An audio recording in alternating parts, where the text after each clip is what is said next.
Bismillahirrahmanirrahim. Assalamualaikum warahmatullahi wabarakatuh. Waalaikumsalam.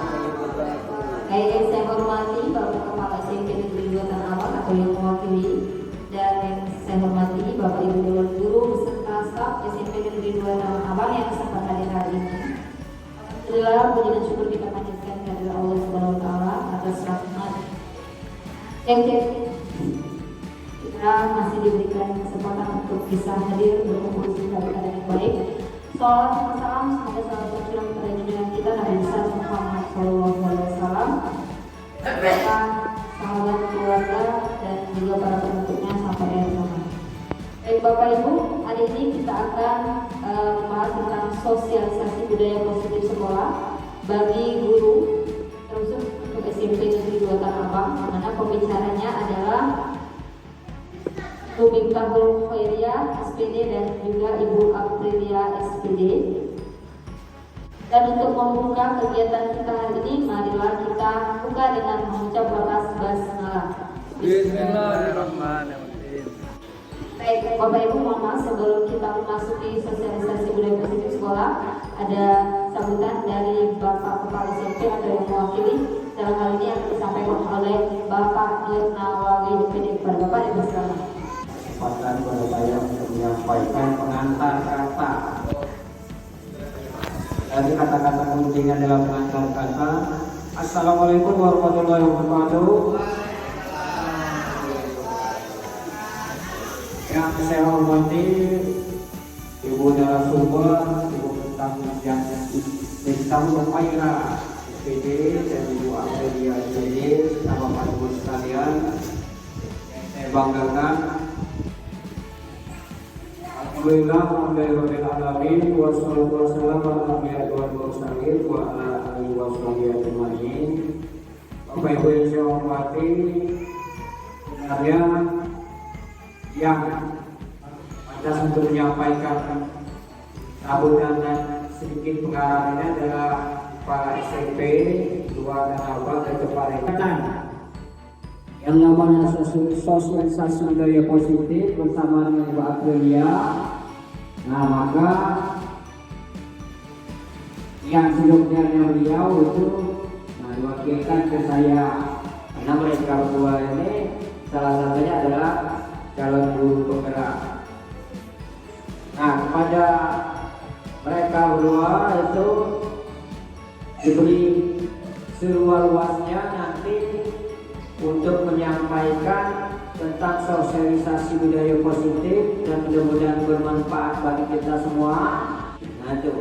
Nah itu saja sebagai pengantar kata dari saya. Mohon maaf bila ada kesalahan dan kekurangan. Pada Allah saya mohon ampun. Billahi taufiq wal hidayah. Wassalamualaikum warahmatullahi wabarakatuh. SPD atas sambutan dan juga arahannya. Baik Bapak Ibu, untuk selanjutnya kita akan mendengarkan bersama sosialisasi budaya positif sekolah oleh narasumber yang pertama, yaitu Ibu Aprilia SPD. Pada Ibu dipersilakan.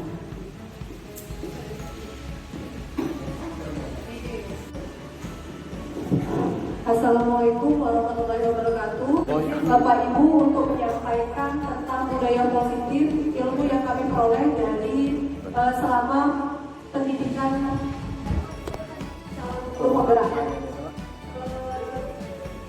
Hari ini kami duduk di sini bukan dalam arti kami menggurui, tapi kita berbagi ilmu. Mudah-mudahan bisa bermanfaat untuk sekolah kita, atau kalau bisa diterapkan, kita terapkan semaksimal mungkin.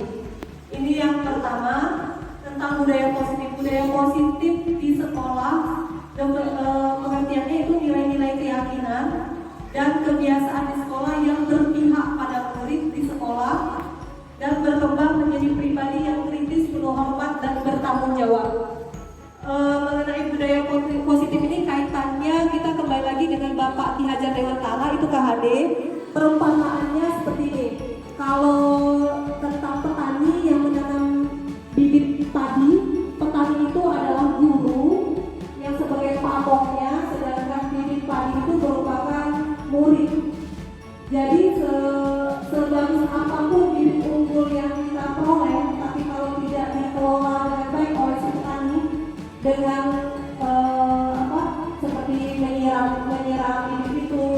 diberi pupuk lingkungannya, kalau kita beri yang positif maka bibit unggulnya akan menjadi baik.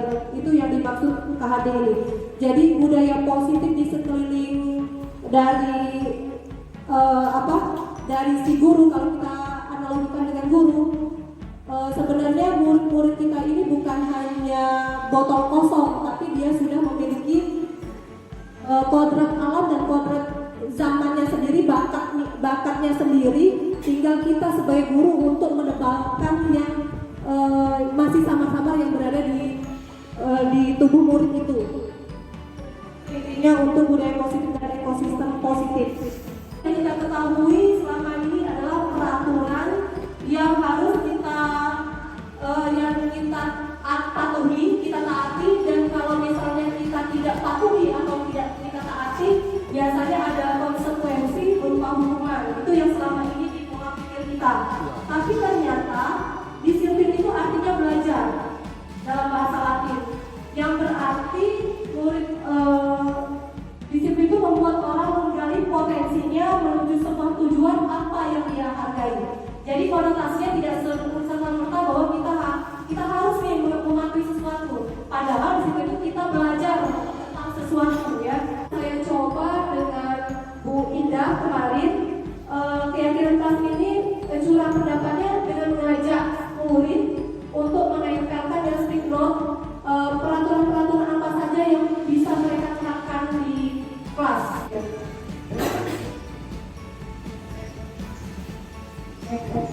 Terima kasih Bu April. Saya akan melanjutkan mengenai sosialisasi budaya positif. Jadi Bapak Ibu, saya sampaikan sekali lagi bahwa kami di sini tidak bermaksud untuk menggurui, tapi di sini dalam rangka untuk menyampaikan apa yang kami pelajari selama dalam pendidikan calon guru penggerak. Dan untuk keyakinan kelas sudah diaplikasikan di kelas 71. Bapak Ibu bisa melihat di sana ada tempelan sticky note, kemudian juga sudah ada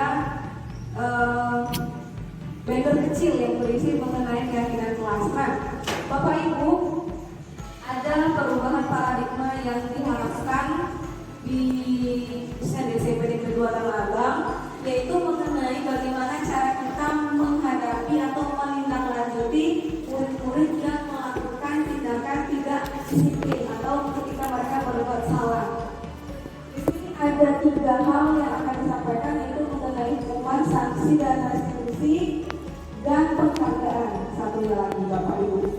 Nah, dalam banner ini Bapak Ibu melihat ada tabel identitas gagal, itu di bawahnya adalah hukuman. Kemudian identitas berhasil atau sukses dalam melaksanakan disiplin yang terdiri dari sanksi atau konsekuensi dan restitusi.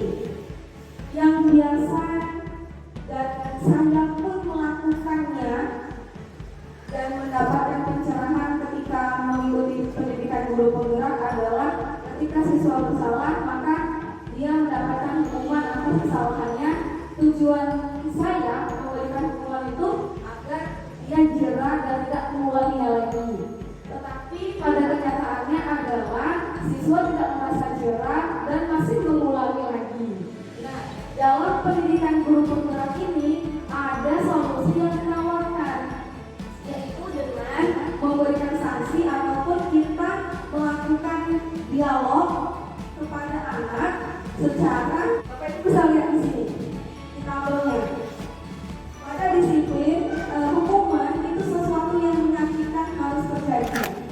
Kemudian ya, hukuman itu adalah suatu akibat yang dirasakan oleh murid dari perbuatannya, dan biasanya akibat itu tidak enak untuk murid rasakan, dengan tujuan agar dia tidak mengulangi lagi kesalahannya. Kemudian tidak nyaman untuk murid atau anak untuk jangka waktu yang panjang. Kemudian korban di sini seakan-akan korban mendapatkan keadilan, padahal tidak. Ini sedikit mengenai hukuman. Kemudian pada tabel sebelumnya sanksi atau konsekuensi yang harus terjadi. Tidak nyaman untuk murid atau anak untuk jangka waktu pendek, dan korban bisa diabaikan. Nah, ini misalnya Bapak Ibu ya. Kita akan mengklasifikasikan beberapa tindakan ini menjadi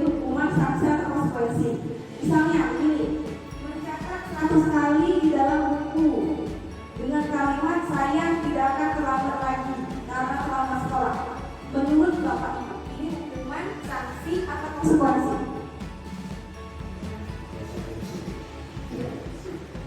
Pak Andai, konsekuensi. Bu Kom? Konsekuensi. Bu Nora? Bu Selvi? Sanksi. Sanksi sama. Yang sudah kami pelajari, kalimat ini, tindakan guru ini adalah hukuman. Hukuman merupakan respon guru terhadap anak yang dilakukan secara tiba-tiba, tanpa terencana. Anak datang menghadap guru piket. Bu, saya terlambat. Ya, hukum. Tidak ada perencanaan. Dapat ide pada saat itu langsung disampaikan kepada anak. Lalu yang kedua, lari mengelilingi lapangan basket 2 kali karena terlambat hadir di sekolah. Hukuman. Membersihkan coretan yang dibuatnya di meja tulis. Konsekuensi. Murid diminta untuk push up 15 kali karena tidak menggunakan masker di sekolah. Hukuman. Yang terakhir, membersihkan WC sekolah karena memaksakan pensil kawannya. Hukuman. Lari mengelilingi lapangan basket 2 kali karena terlambat 10 menit untuk pelajaran PJOK. Hukuman. Karena kesalahannya pada saat jam PJOK dan guru PJOK memberikan, ya karena ada terlambat, sebelum PJOK harus ada stretching dulu. Ya. Nah ini Bapak Ibu, hukuman bersifat tidak terencana atau tiba-tiba, satu arah, diberikan biasanya berupa fisik atau verbal. Disiplin dengan bentuk sanksi atau konsekuensi sudah terencana atau sudah disepakati.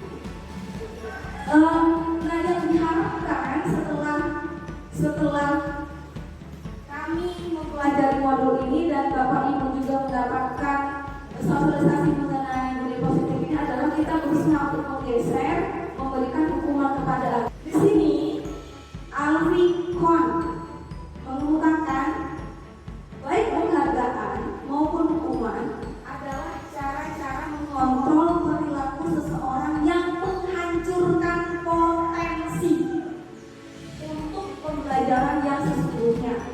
Menurut Kon, secara ideal, tindakan belajar itu sendiri adalah penghargaan sesungguhnya.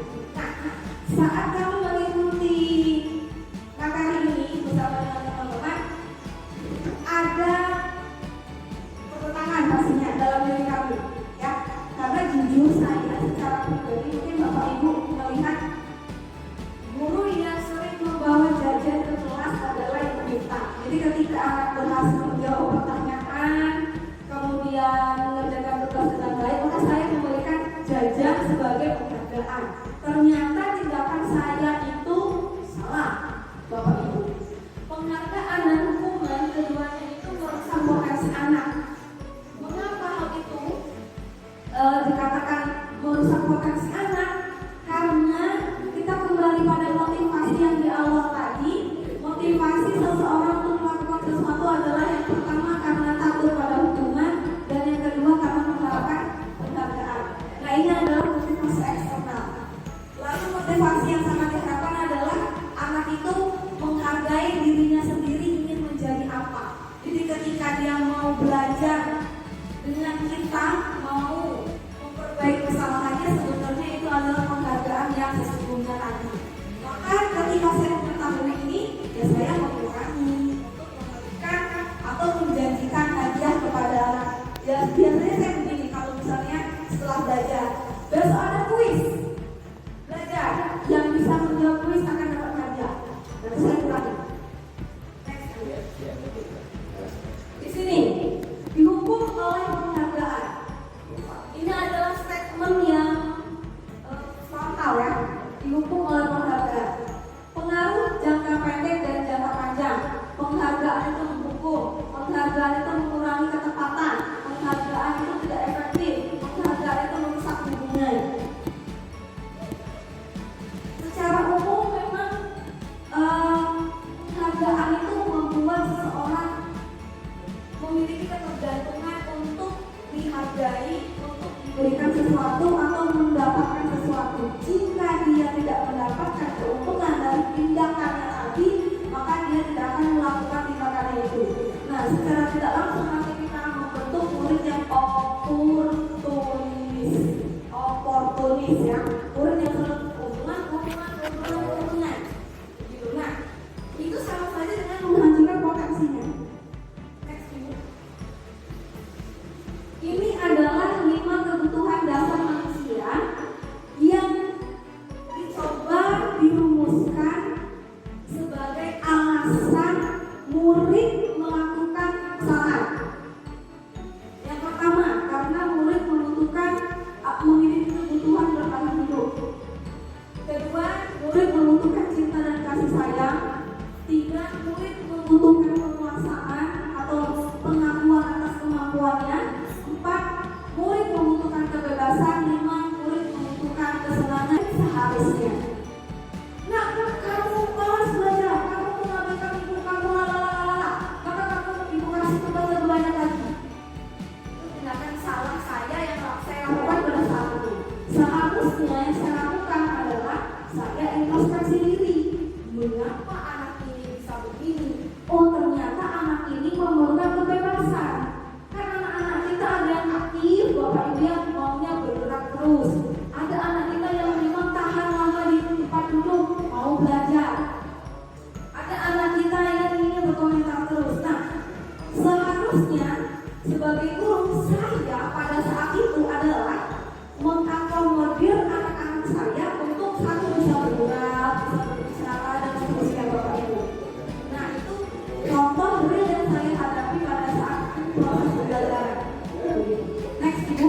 5 posisi kontrol dengan 5 peran yang sangat diharapkan bisa dilakukan, dihayati, dilaksanakan oleh semua guru se-Indonesia Raya ini adalah sebagai manajer bapak ibu. Nah, bagaimana contoh realnya? Gini misalnya, saya contohkan posisi guru sebagai pendukung. Guru akan berkata, kalau kamu tidak melakukannya, awas ya, rasakan ya. Nah, itu adalah ciri-ciri guru pendukung. Lalu guru membuat merasa bersalah. Kamu seharusnya sudah tahu, ibu ini lelahnya. Nah, ciri-ciri restitusi. Restitusi bukan untuk menebus kesalahan, namun belajar dari kesalahan. Restitusi itu memperbaiki hukuman. Restitusi itu menguatkan. Oke, coba kira-kira bapak ibu. Kan tadi ada 5 posisi kontrol: menghukum, membuat rasa bersalah, teman, memantau, manajer. Nah, sekarang kita coba menebak siapa yang mengatakan ini. Saya kecewa sekali dengan kamu. Kira-kira apa bapak ibu? Membuat rasa bersalah, benar Bu Safi? Ya, memantau, benar Bu Safi. Bagaimana kamu bisa menyelesaikan masalah ini? Manajer, benar Pak? Ya, demikianlah bapak ibu untuk penyampaian sosialisasi budaya positif. Yang kami harapkan di sini adalah ada perubahan paradigma. Yang pertama, harus kita usahakan dan kita coba bahwa kita guru tidak bisa mengontrol murid, kita hanya bisa mengarahkan. Yang pertama. Kemudian yang kedua, kita berusaha untuk mengurangi, menghukum atau memberi hukuman kepada murid, tetapi memberikan konsekuensinya. Apa yang dilakukan, maka yang harusnya dilakukan sesuai dengan kesalahannya tadi. Lalu yang paling diharapkan adalah kita semua bisa bertindak sebagai manajer saat menghadapi murid-murid kita. Terima kasih banyak sudah mengikuti sosialisasi budaya positif hari ini. Semoga ilmunya bisa bermanfaat dan bisa kita terapkan.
harus kami berikan kepada anak didik kami.